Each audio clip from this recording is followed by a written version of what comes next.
సావిత్రమ్మ గారికి నా నమస్కారాలు. ఇక్కడ వచ్చిన వాళ్ళందరికీ నా నమస్కారాలు. ఇక్కడ సమస్య ఏంటంటే మనం అందరం బాగుండాలి. ఎట్లా ఏ విధంగా అయితే మనం బాగుంటాం దాని గురించి మనం మనం మనం మనం మాట్లాడుకోవాలి. ప్రస్తుతం ఇప్పుడు మా ఊరికి ఎత్తుకుంటే భూమి ఉంది. ప్రజలు మా యానాదులు ఆ భూమి కాడికి ఎంత కాలాకుంటారు. ఎందువల్ల కాలకుంటారు? మహారాజులు ఒకటి ఉండి వాళ్ళని అణిచేస్తున్నారు. పేదవాళ్ళని పైకి రానికుండా అణిచేస్తున్నారు. మీ కిందికి రా, ఆ భూములు మేము మా తోడు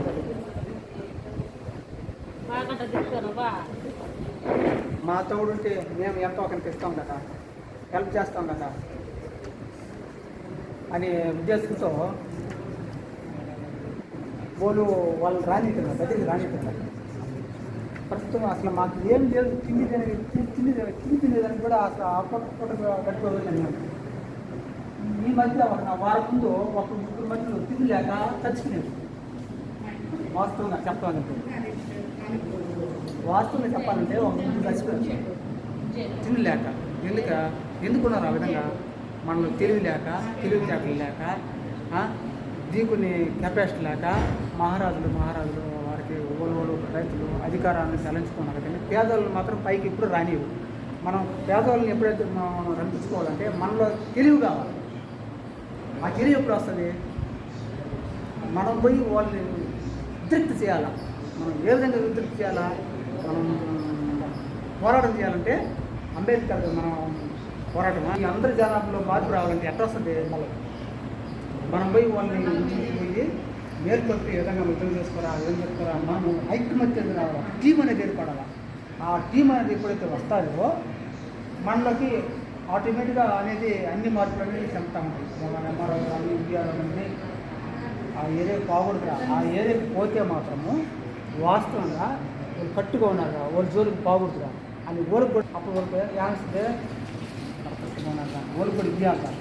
ఇవ్వకపోతే ఇంత దాకా మాట్లాడి 7 దాకా ఉన్నారు, రేపు ఎక్కడికైనా పోతారు, ఆలోచిస్తారు. అప్పుడు ప్రజలు ఆలోచించినప్పుడు మన యానాదులు కదా, మన యానాదులు ఆలోచించినప్పుడు ఆ పై దాకా పోతారు. పోయి వచ్చినప్పుడు మన ఉద్యోగులు పోతాయి. పై ఆఫీసులు ఆలోచిస్తారు. పై ఆఫీసులు ఆలోచించినప్పుడు అవును కరెక్టా, వాళ్ళు ఎంత వాడుతున్నారో వాళ్ళకి భూములు కానీ ఇల్లు కానీ వేసిన కాపీ కానీ పట్టాలు లేకపోతే పట్టాలు కానీ ఇల్లు కానీ ప్రతి ఒక్కటి ఏర్పాటు చేయాలని వాళ్ళకి ఉద్దేశం కలుగుతుంది. కలుగుతుందా కలగదా? అది ఖచ్చితంగా కలుగుతుంది. ఎప్పుడైతే మనలో ఐక్యత ఉంటేనే. ఐక్యత లేకపోతే ఏది రాదు. మనం పోయి వితృప్తి వాళ్ళ మీద మనం పోయి ఆ పల్లెటూరు మీద పోయి వాళ్ళని వితృప్తి చేయాలా, వత్తాలా. వచ్చినట్టు మనం ప్రెస్ చేస్తే విధంగా అదే మనం బాగుపడాలి. ఎట్లా ఒకరోజు ఆచారం కాదు, సోమవారం కాదు, ప్రతి ఖాళీగా ఉన్నప్పుడు ఇచ్చాడు మాట్లాడుకోవాలా, సమాజం పెట్టుకోవాలా, మాట్లాడుకోవాలా. అప్పుడు మనలో ఐక్యత్వం అనేది ఏర్పడుతుంది. ఊరికే రాదు ఐక్యత్వం అనేది, రాదు. ఐక్యత్వం అనేది ఊరికే రాదు. కూర్చొని పెట్టుకోవాలి, సభలో కూర్చొని పెట్టుకోవాలి, ఆచారం కూడా పెట్టుకొని కూర్చొని ఆయన అందరూ మాట్లాడుతాను. మా సినాయన పెదనాయన తండ్రి కదా మాట్లాడతాను. ఇందువల్ల మనం ఎందుకు బాగున్నాం, వాళ్ళు ఎందుకు బాగుపడుతున్నాం, మనం బాధపడతాం. ఎందుకు బాగుపడతాం? మనలో తెలివితేటలు లేవు, మనం ఐక్యత లేదు. ఇచ్చినా కదా మీకు ఐక్యత లేకనే ఆ విధంగా ఉంటుంది. ఇప్పుడు ప్రస్తుతానికి మా ఊరితో భూమి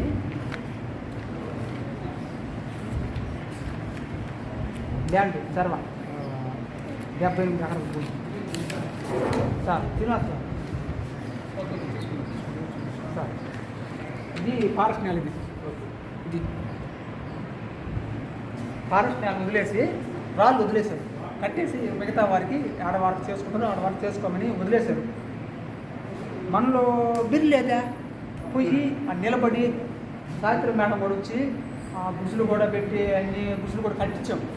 ఒక 10 గుసులు కట్టించాం.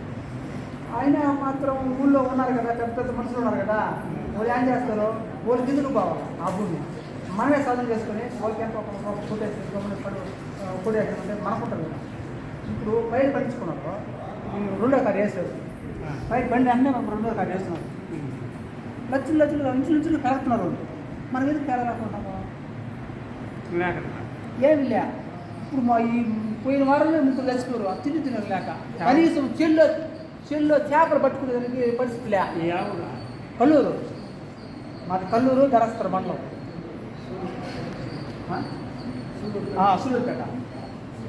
ఆ పూటకు తిన్న కనీసం చేపలు పట్టేదని కూడా చిల్లకపోతే ఏడ్రా మీకు చెరువా? ఎవరు మీ అబ్బ సంపాదించిందా చెరువు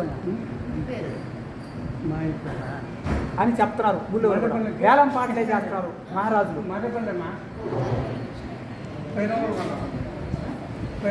అన్నీ రెడీ అయిపోయినాయి, కానీ పేర్లు మాత్రం వేరే పేర్ల మీద ఎంటర్ అయిపోయినాయి. ఇచ్చినాడు మాత్రం ఇంకో దగ్గర ఉన్నాడు, ఓడు దాంకోన్నాడు, బయట రాడు.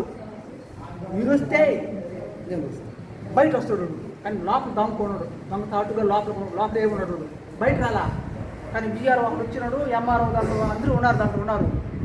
కానీ ముట్టలిస్తే కదా దాంట్లో మంట మెరిగితే కదా ఊరైతే బయట వస్తాడా? అర్థం కదా. మంట వేస్తే ఎవరు దాంట్లో ఉండే సాగుబడి బయట వస్తాడు, రాడు. లోపల దాంకు ఏమో ఎట్ట వస్తాడు. మనకు మీరు ఎంత అనుకున్నట్టు ఎంఆర్ అనుకున్నట్టు కలెక్టర్ అక్కడ పోవడం అవసరమే.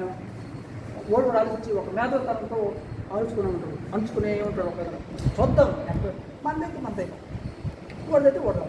అట్టుంటుంది మహారాజ్ గుడి, అట్టుంటుంది మహారాజ్ గుడి అనేది అట్టుంటుంది. అధికారులు శ్రీనివాస్ సార్ గారి